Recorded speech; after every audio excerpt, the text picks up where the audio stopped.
മമ്മൂട്ടിയുടെ കരിയറിലെ തന്നെ ഏറ്റവും വലിയ റിലീസാണ് ടെർബോ നടത്തിയത്. 70ഓളം രാജ്യങ്ങളിൽ ഒരേ സമയം റിലീസ് ചെയ്യുന്ന ചിത്രമായി ടെർബോ മാറിയിരുന്നു. മിഡിൽ ഈസ്റ്റിൽ മലയാള ചിത്രങ്ങൾ കേരളത്തിൽ എന്ന പോലെ ആഘോഷമാക്കുന്നതിലേക്കും കാര്യങ്ങളെത്തി.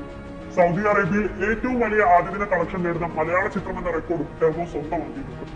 ആദ്യദിന കേരള ബോക്സ് ഓഫീസ് കളക്ഷനിലും ടെർബോ ഈ വർഷത്തെ റെക്കോർഡ് തിരുത്തി കുറിച്ചിരുന്നു. കേരളത്തിൽ നിന്ന് മാത്രം ആദ്യ ദിനം 6.2 കോടി രൂപയാണ് ചിത്രം വാരിക്കൂട്ടിയത്. ഈ വർഷത്തെ ഏറ്റവും ഉയർന്ന കളക്ഷനാണ്.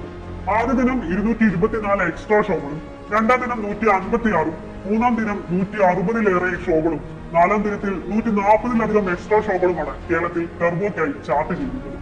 മെയ് 23-ന് തിയേറ്ററുകളിൽ എത്തിയ ചിത്രം ആദ്യ തിങ്കളാഴ്ച കേരള ബോക്സ് ഓഫീസിൽ നിന്ന് നേടിയത് 2.46 കോടി രൂപയാണ്. അടുത്തിടെയൊന്നും മമ്മൂട്ടി എന്ന നടനിൽ കാണാത്തത്ര ഊർജത്തിൽ ജോസായി മാറിയതും മമ്മൂട്ടിയുടെ ആക്ഷനുമാണ് പലരും എടുത്തു പറഞ്ഞ ചിത്രത്തിന്റെ പോസിറ്റീവുകൾ. അതേസമയം പൃഥ്വിരാജ് കേന്ദ്ര കഥാപാത്രമായി എത്തിയ